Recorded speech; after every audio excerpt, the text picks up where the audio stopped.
Nome do livro: It, a Coisa. Autor: Stephen King. Pasta 1, parte 1. A sombra antes. Eles começam, as perfeições são acentuadas, a flor abre as pétalas coloridas sob o sol, mas a língua da abelha não chega a elas. Elas afundam de volta no solo, gritando. Pode-se chamar de grito, que rasteja por elas, um tremor, enquanto elas murcham e desaparecem. William Carlos Williams Patterson. Nascido na cidade de um homem morto, Bruce Springsteen. Capítulo 1. Depois da enchente, 1957. 1. O terror, que só terminaria 28 anos depois, se terminasse, começou até onde sei ou consigo saber, com um barco feito de uma folha de jornal flutuando por uma sarjeta cheia da água da chuva. O barco balançou, quase virou, se endireitou, mergulhou corajosamente nos redemoinhos traiçoeiros e continuou a seguir pela rua Witchan, em direção ao sinal de trânsito que indicava a interseção dela com a Jackson.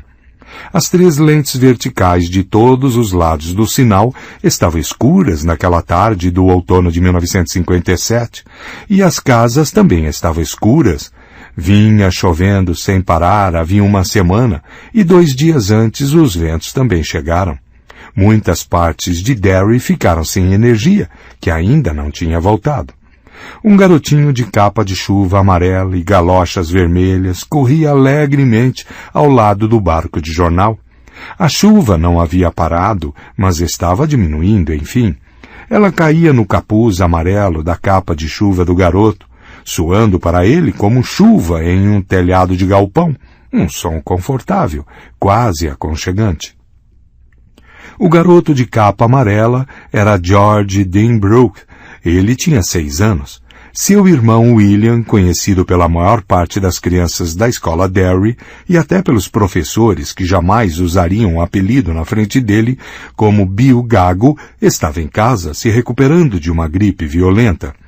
Naquele outono de 1957, 8 meses antes de os verdadeiros horrores começarem e 28 anos antes do confronto final, Bill Gago tinha 10 anos.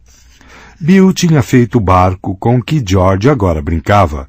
Ele o fez sentado na cama, com as costas apoiadas em vários travesseiros, enquanto a mãe tocava Furelise no piano, na sala de estar, e a chuva batia sem parar na janela do quarto.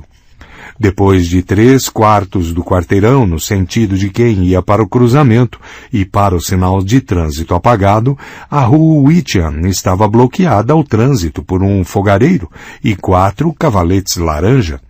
Em cada cavalete estava pintado Departamento de Obras Públicas de Derry. Atrás deles, a chuva jorrava de canais entupidos com galhos, pedras e pilhas grudentas de folhas de outono. A água primeiro abriu brechas no asfalto, depois arrancou pedaços inteiros, isso no 3º dia de chuva. Ao meio-dia do 4º dia, pedaços grandes da superfície da rua desciam pelo cruzamento da Jackson com a Witchan, como canoas em miniatura. Naquele momento, muitas pessoas em Derry já tinham começado a fazer piadas nervosas sobre arcas. O Departamento de Obras Públicas tinha conseguido deixar a rua Jackson aberta, mas a Witchan estava intransitável dos cavaletes até o centro da cidade. Mas todos concordavam que o pior tinha terminado. O rio Kentucky tinha subido até quase a margem no Barrens e poucos centímetros abaixo das laterais de concreto do canal que o exprimia pelo centro da cidade. Naquele momento, um grupo de homens, Zack Denbrook, pai de George e de Bill, entre eles, estava retirando os sacos de areia que haviam empilhado no dia anterior com pressa e pânico. A inundação da véspera e os danos causados por ela pareceram quase inevitáveis.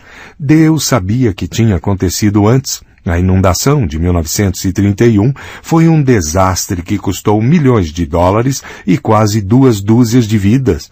Isso foi muito tempo antes, mas ainda havia pessoas vivas o suficiente para lembrarem e assustarem os outros. Uma das vítimas da inundação foi encontrada a 40 quilômetros a leste, em Bucksport. Os peixes tinham comido os olhos desse cavalheiro infeliz, 3 dos dedos dele, o pênis e a maior parte do pé esquerdo. Preso no que restava das mãos dele, havia o volante de um Ford. Mas agora o rio estava baixando, e quando a nova represa da hidrelétrica de Bangor fosse erguida rio acima, ele deixaria de ser uma ameaça. Ou era o que dizia Zach Denbrugh, que trabalhava na hidrelétrica. Quanto ao resto, bem, as inundações futuras podiam se cuidar sozinhas. A questão era passar por essa, ter a energia de volta e esquecer. Em Derry, esquecer tragédias e desastres era quase uma arte, como Bill Denbrugh descobriria ao longo do tempo. George parou nos cavaletes, na beirada de uma abertura na superfície de asfalto da rua Witcham. Esta abertura fazia uma diagonal quase exata, acabava do outro lado da rua, uns 12 metros colina abaixo de onde ele estava agora, à direita. Ele riu alto. O som de alegria solitária e infantil pareceu iluminar aquela tarde cinzenta, quando uma onda na água levou o barco de papel pela cachoeira em miniatura formado pelo asfalto quebrado. A água desesperada abriu um canal que descia pela diagonal, e assim o barco viajou de um lado ao outro da rua Witcham com a corrente, carregando-o tão rápido que George teve que correr para a acompanhar. As galochas espalhavam água em jatos enlameados. As fivelas emitiam um som alegre, enquanto George Denbrugh corria em direção à sua estranha morte. E a sensação que tomou conta dele naquele momento foi amor claro e simples pelo irmão, Bill, amor e um toque de arrependimento por Bill não poder estar lá para ver e participar. É claro que ele tentaria descrever para Bill quando chegasse em casa, mas sabia que não conseguiria fazer Bill enxergar do jeito que conseguiria fazer com que ele enxergasse se as posições estivessem trocadas. Bill era bom em ler e escrever, mas mesmo na idade dele, George era esperto bastante para saber que aquele não era o único motivo para Bill só ter A no boletim, e nem para os professores gostarem tanto das redações dele. Contar era apenas parte do talento. Bill era bom em ver. O barco quase voou pelo canal em diagonal, só uma página arrancada da seção de classificados do Derry News, mas agora George o imaginava como uma lancha torpedeira em um filme de guerra, como os que ele via às vezes no cinema de Derry, com Bill nas matinês de sábado, um filme de guerra com John Wayne lutando contra os japoneses. A proa do barco de jornal jogava jatos de água para os dois lados, enquanto corria. Depois chegou a vala no lado esquerdo da rua Witcham. Um novo jorro de água subia pela abertura no asfalto naquele ponto e criava um redemoinho grande. E pareceu a ele que o barco seria inundado e viraria. Ele se inclinou de maneira alarmante, mas George se alegrou quando se endireitou, virou e desceu rapidamente para o cruzamento. George correu para alcançá-lo. Acima da cabeça dele, um sopro forte de vento de outono balançou as árvores, agora quase sem o peso das folhas coloridas, por causa da tempestade que naquele ano foi uma ceifeira das mais cruéis. 2. Sentado na cama, com as bochechas ainda vermelhas de calor, mas com febre baixando, assim como Candace King, Bill terminou o barco. Mas quando George esticou a mão para pegá-lo, Bill o tirou do alcance dele. Ah, agora pega parafina. O que é isso? Onde fica? Fica na prateleira do porão quando você está descendo, disse Bill, em uma caixa que diz Goofy. Traz para mim, junto com uma faca e uma tigela, e uma caixa de fósforo. George foi obedientemente buscar os objetos. Ele conseguia ouvir a mãe tocando piano, não por Elise agora, mas uma outra música da qual ele não gostava tanto. Era uma música que parecia seca e barulhenta. Ele conseguia ouvir a chuva caindo regularmente nas janelas da cozinha. Eram sons agradáveis, mas a ideia do porão não era nada agradável. Ele não gostava do porão. e não gostava de descer a escada do porão, porque sempre imaginava que havia alguma coisa lá embaixo no escuro. Era bobagem, é claro. O pai e a mãe sempre diziam, e mais importante de tudo, Bill dizia que era bobagem. Mas mesmo assim, ele não gostava nem de abrir a porta para acender a luz, porque sempre pensava, era uma coisa tão idiota que ele não ousava contar para ninguém, que enquanto estivesse tateando atrás do interruptor, uma garra horrível pousaria de leve sobre o pulso dele e o puxaria para baixo para a escuridão com cheiro de terra e umidade e legumes podres. Idiotice! Não existiam coisas com garras peludas e cheias de ódio assassino. De vez em quando alguém ficava louco e matava muita gente. Às vezes, Chet Huntley contava sobre coisas assim no noticiário noturno. E é claro que existiam comunistas, mas não existia nenhum monstro estranho morando no porão. Mesmo assim, a ideia não sumia. Naqueles momentos intermináveis em que ele procurava um interruptor com a mão direita, com o braço esquerdo segurando a maçaneta com força total, aquele cheiro do porão parecia se intensificar até encher o mundo. Aromas de terra e umidade de legumes estragados se misturavam com um aroma inconfundível e inescapável. O cheiro do monstro, a apoteose de todos os monstros, era o cheiro de uma coisa para a qual ele não tinha nome. O cheiro da coisa, agachada, espreitando e pronta para atacar. Uma criatura que comeria qualquer coisa, mas que estava particularmente faminta por carne de garoto.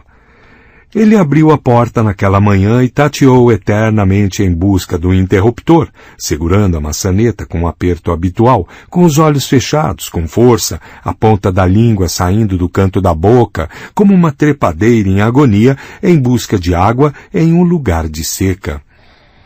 Engraçado? Claro, pode apostar. Olha para você, George. George tem medo do escuro. Que bebezão! O som do piano vinha do que o pai chamava de sala de estar, e a mãe chamava de sala de visitas.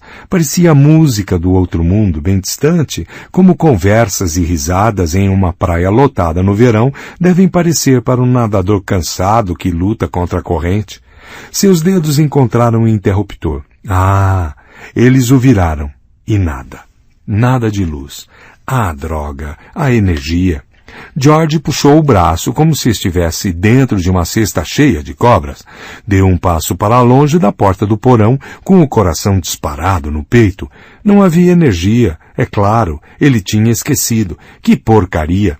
E agora?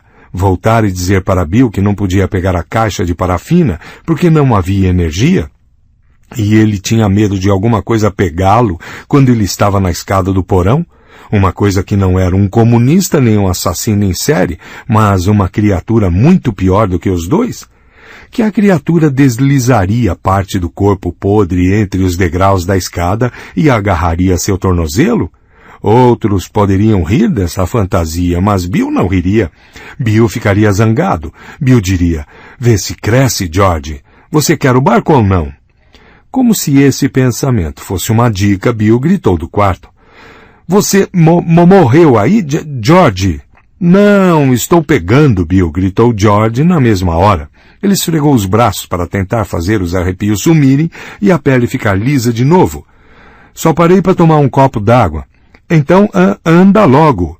Então ele desceu os 4 degraus até a prateleira do porão, com o coração como um martelo quente batendo na garganta, o cabelo da nuca em pé, os olhos ardendo, as mãos frias, certo de que a qualquer momento a porta do porão se fecharia sozinha, bloqueando a luz branca que entrava pelas janelas da cozinha, e ele ouviria a coisa, algo pior do que todos os comunistas e assassinos do mundo, pior do que os japoneses, pior do que Átila, o Uno, pior do que as coisas de 100 filmes de terror. A coisa rosnando profundamente. Ele ouviria o rosnado naqueles segundos lunáticos antes de ser atacado e ter as entranhas arrancadas. O cheiro do porão estava pior do que nunca por causa da inundação. A casa deles ficava no alto da rua Whittian, perto do topo da colina, e eles tinham escapado do pior. Mas ainda havia água parada lá embaixo, que tinha entrado pela velha base de pedras. O cheiro era suave e desagradável, e fazia você querer respirar superficialmente. George mexeu nas coisas, na prateleira o mais rápido que conseguiu. Latas velhas de graxa, de sapatos, kiwi e trapos sujos de graxa, um lampião de querosene quebrado, 2 vidros quase vazios de Windex, uma velha lata achatada de cera Turtle. Por algum motivo, essa lata chamou a atenção dele, e ele passou quase 30 segundos olhando para a tartaruga na tampa, com uma espécie de assombro hipnótico. Mas então ele a jogou de volta. E ali estava, enfim, uma caixa quadrada com a palavra Goof escrita. George a pegou e subiu correndo a escada o mais rápido que conseguiu, ciente, de repente, de que a parte de trás da camisa estava para fora da calça e certo de que isso seria sua desgraça.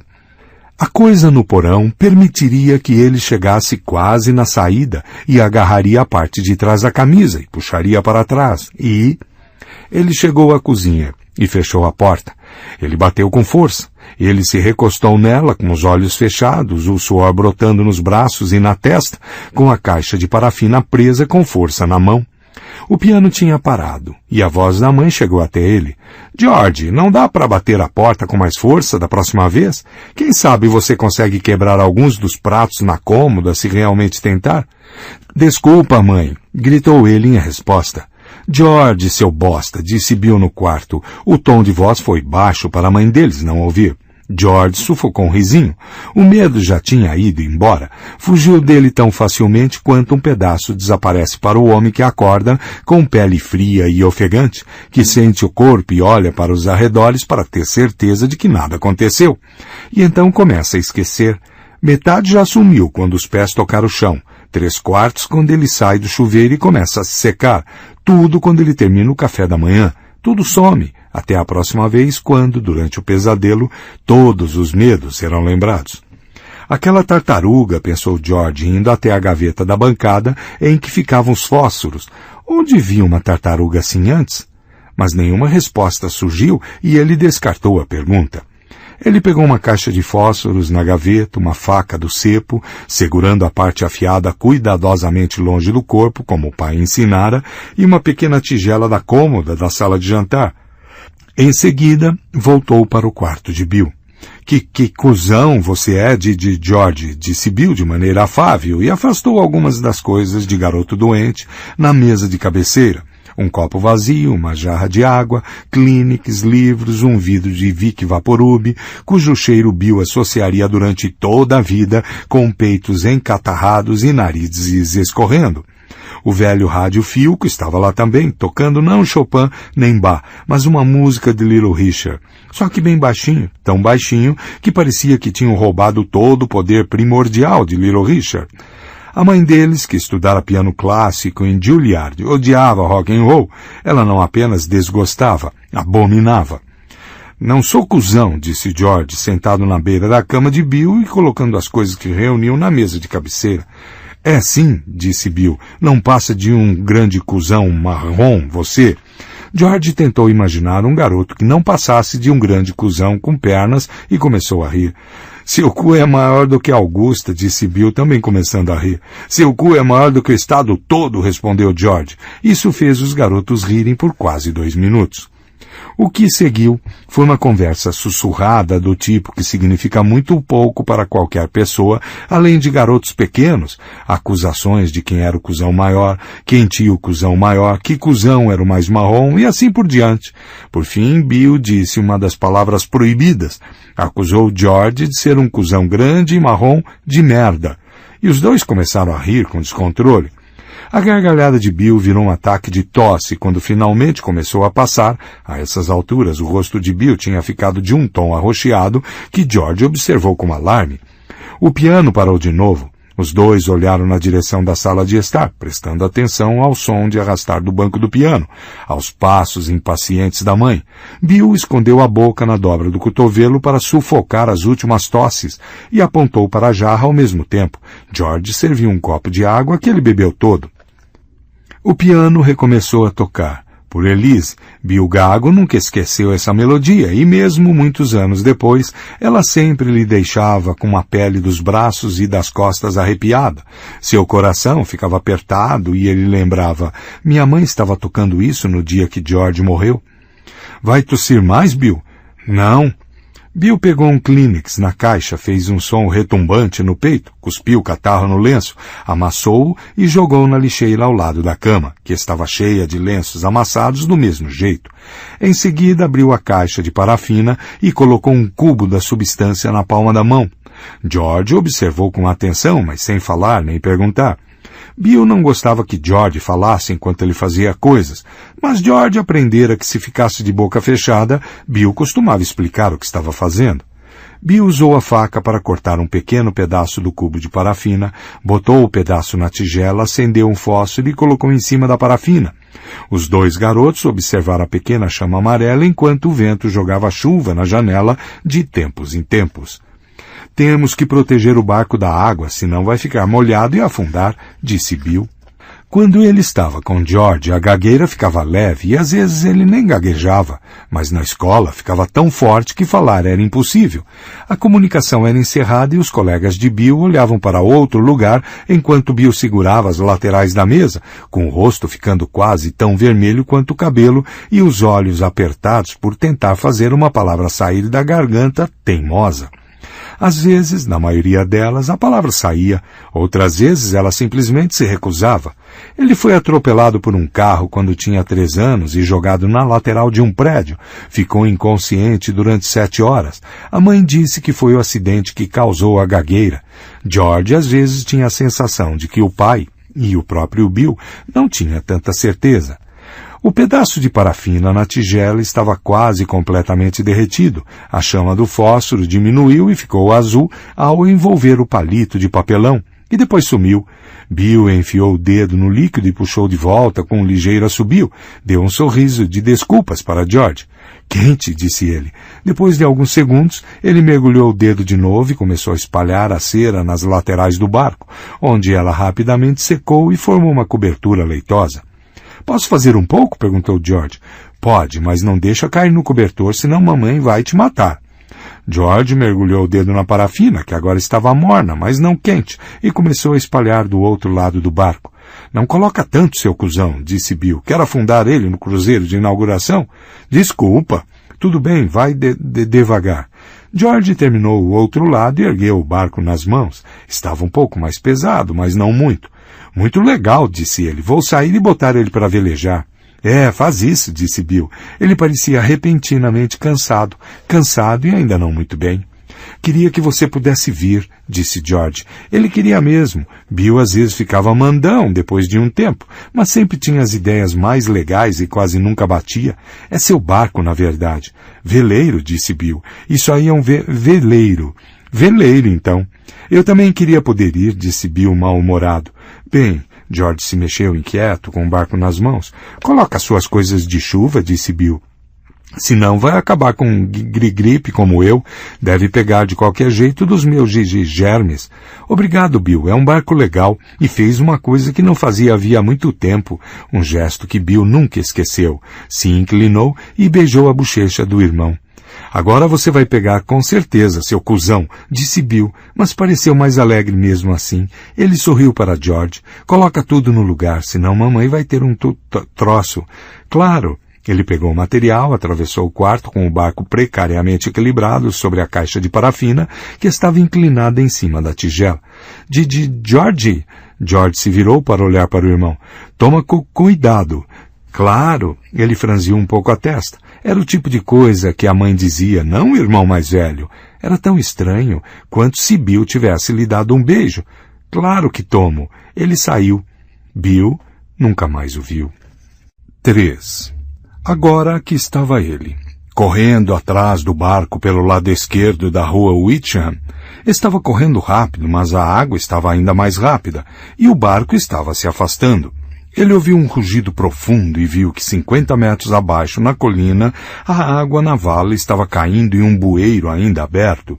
Era um semicírculo longo e escuro, acompanhando o meio-fio, enquanto George olhava um galho seco, com um tronco tão escuro e brilhoso quanto pele de foca. Caiu na bocarra do bueiro. Ficou na beirada por um momento e escorregou para dentro. Era para lá que seguia seu barco. Ah, merda, merdinha, gritou ele, consternado. Ele aumentou a velocidade e por um momento achou que conseguiria pegar o barco, mas um de seus pés escorregou e ele caiu, arranhou um joelho e gritou de dor. Da nova perspectiva do nível da calçada, ele viu o barco balançar 2 vezes, momentaneamente, preso em outro rodamuinho e desaparecer. Merda, merdinha! Gritou ele de novo e bateu com o punho no chão. Isso também doeu, e ele começou a chorar um pouco. Que maneira idiota de perder o barco! Ele se levantou e andou até o bueiro, ficou de joelhos e espiou lá dentro. A água fazia um som oco e úmido ao cair na escuridão. Era um som apavorante, lembrava-o de... Ah! O som foi arrancado dele como se puxado por uma corda, e ele se encolheu. Havia olhos amarelos lá dentro, o tipo de olhos que ele sempre imaginou, mas nunca realmente viu no porão. É um animal? Pensou ele com incoerência. Só isso, um animal, deve ser um gato que ficou preso lá embaixo. Ainda assim, ele estava pronto para correr. Iria correr em 1 segundo ou 2, quando seu painel de controle mental tivesse lidado com o choque provocado pelos 2 olhos amarelos brilhantes. Ele sentiu a superfície áspera do macadame sob os dedos e a fina camada de água fria fluindo ao redor. Viu-se levantando e se afastando, e foi quando uma voz perfeitamente lógica e um tanto agradável falou com ele de dentro do bueiro. Oi, George, disse a voz. George piscou e olhou de novo. Ele mal conseguia acreditar no que via. Era como algo saído de uma história inventada ou um filme em que você sabe que os animais vão falar e dançar. Se ele fosse 10 anos mais velho, não teria acreditado no que estava vendo. Mas não tinha 16 anos, tinha 6. Havia um palhaço no bueiro.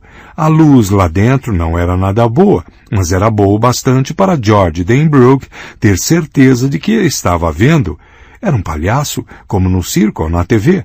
Na verdade, ele parecia um cruzamento entre o Bozo e Clarabel, que falava apertando a buzina no programa Howdy Doody, dos sábados de manhã. Buffalo Bob era o único que conseguia entender Clarabel e isso sempre fazia George morrer de rir. O rosto do palhaço no bueiro era branco, havia tufos engraçados de cabelo vermelho em cada lado da cabeça careca e havia um grande sorriso de palhaço pintado sobre a boca. Se George estivesse vivo 1 ano depois, ele certamente pensaria em Ronald McDonald antes de Bozo ou Clarabel. O palhaço segurava vários balões de todas as cores, como lindas frutas maduras em uma das mãos. Na outra segurava o barco de papel de George. Quer seu barco, George? O palhaço sorriu. George sorriu também. Não conseguiu evitar. Era o tipo de sorriso que você tinha que retribuir. Claro que quero, disse ele. O palhaço sorriu. Claro que quero. Isso é ótimo, isso é muito bom. E que tal um balão? Bem, claro, ele esticou a mão, mas puxou de volta com relutância. Não devo aceitar coisas de estranhos, meu pai falou. Seu pai é muito sábio, disse o palhaço no bueiro sorrindo. Como? Perguntou-se George. Eu pude pensar que os olhos dele eram amarelos. Eram de um azul intenso e saltitante, a cor dos olhos da mãe dele e de Bill. Muito sábio mesmo. Portanto, vou me apresentar. Eu, George, sou o Sr. Bob Gray, também conhecido como Pennywise, o palhaço dançarino. Pennywise e este é George Denbrook. George, este é Pennywise. E agora nos conhecemos. Não sou um estranho para você. E você não é um estranho para mim. Certinho? George riu. Acho que sim. Ele esticou a mão de novo e recolheu a mão de novo. Como você chegou aí embaixo? A tempestade me jogou longe, disse Pennywise, o palhaço dançarino. Jogou todo o circo bem longe. Você consegue sentir o cheiro do circo, George? George se inclinou para a frente. De repente sentiu o cheiro de amendoim quente torrado, e vinagre, do tipo branco que se coloca na batata frita por um buraco na tampa. Sentiu o cheiro de algodão doce, bolinhos doces fritos e o odor leve e intenso de bosta de animal selvagem. Sentiu o aroma alegre de serragem. Ainda assim, debaixo de tudo havia o cheiro de inundação e folhas em decomposição e sombras escuras de bueiro. Esse cheiro era úmido e podre, o cheiro do porão. Mas os outros cheiros estavam mais fortes. Pode apostar que consigo sentir, disse ele. Quer seu barco, George? perguntou Pennywise. Só estou repetindo porque você não parece tão ansioso. Ele o ergueu e sorriu. Estava usando uma roupa de seda larga, com grandes botões laranja, uma gravata berrante, azul elétrica, caía pela frente do peito e havia grandes luvas brancas em suas mãos, do tipo que Mickey Mouse e o Pato Donald sempre usavam. Sim, claro, disse George, olhando para dentro do bueiro. E um balão? Tenho vermelho, verde, amarelo e azul. Eles flutuam? Flutuam? O sorriso do palhaço se alargou. Ah, sim, claro que sim, flutuam. E tem algodão doce. George esticou a mão. O palhaço agarrou seu braço, e George viu o rosto do palhaço mudar. O que ele viu então era terrível bastante para fazer suas piores fantasias da coisa no porão parecerem doces sonhos. O que ele viu destruiu sua sanidade em um golpe de uma garra. Eles flutuam, repetiu a coisa no bueiro com uma voz rouca e rindo. Ela segurou o braço de George em um abraço grosso e serpenteante, puxou George para aquela escuridão terrível, onde a água corria e rugia e gritava ao levar a carga de destroços da tempestade em direção ao mar. George virou o pescoço para longe daquela escuridão e começou a gritar na chuva, a gritar loucamente para o céu branco de outono curvado sobre Derry naquele dia de 1957. Seus gritos eram agudos e cortantes, e em toda a rua Witcham as pessoas foram até as janelas ou saíram correndo para as varandas. Eles flutuam, rosnou a coisa. Eles flutuam, George. E quando você estiver aqui embaixo comigo, também vai flutuar. O ombro de George bateu no cimento do meio-fio e Dave Gardner, que ficou em casa em vez de ir trabalhar no The Showboat naquele dia por causa da enchente, viu apenas um garotinho de capa de chuva amarela, um garotinho que gritava e se contorcia na vala, com água lamacenta passando sobre o rosto, que fazia os gritos parecerem borbulhar. Tudo aqui embaixo flutua, sussurrou a voz podre que ria, e de repente houve um som de rasgo e uma onda flamejante de dor, e George Denbrook se foi. Dave Gardner foi o primeiro a chegar, e apesar de só ter chegado 45 segundos depois do primeiro grito, George Denbrook já estava morto. Gardner o segurou pelas costas da capa de chuva, puxou-o para a rua e começou a gritar quando o corpo de George foi virado em suas mãos. O lado esquerdo da capa de George estava vermelho vivo. Sangue fluía para o bueiro pelo buraco esfarrapado onde ficava o braço esquerdo. Um pedaço de osso horrivelmente branco aparecia no tecido rasgado. Os olhos do garoto estavam direcionados para o céu branco. E quando Dave cambaleou para trás, na direção dos outros, que já corriam em desespero pela rua, começaram a se encher de chuva. 4. Em algum lugar abaixo, no bueiro que já estava cheio até a capacidade total com água de escoamento, não poderia haver ninguém lá embaixo, exclamaria depois o xerife do condado para um repórter do Derry News, com uma fúria frustrada tão grande que era quase dor. O próprio Hércules teria sido levado naquela corrente fortíssima. O barco de George seguiu pelas câmaras escuras e longos corredores de concreto que rugiam e gritavam de tanta água. Por um tempo, seguiu ao lado de uma galinha morta que flutuava com as garras amarelas e reptilianas apontadas para o teto molhado. Depois, em algum cruzamento a leste da cidade, a galinha foi levada para a esquerda, enquanto o barco de George seguiu em frente. Uma hora depois, quando a mãe de George estava sendo sedada na emergência do Derry Home Hospital e quando Bill Gago estava sentado estupefato e silencioso na cama, ouvindo o pai chorar roucamente na sala de estar, onde a mãe tocava Furelise no momento em que George saiu, o barco saiu por um buraco no concreto como uma bala saindo do cano de um revólver e seguiu velozmente por um canal até um córrego qualquer.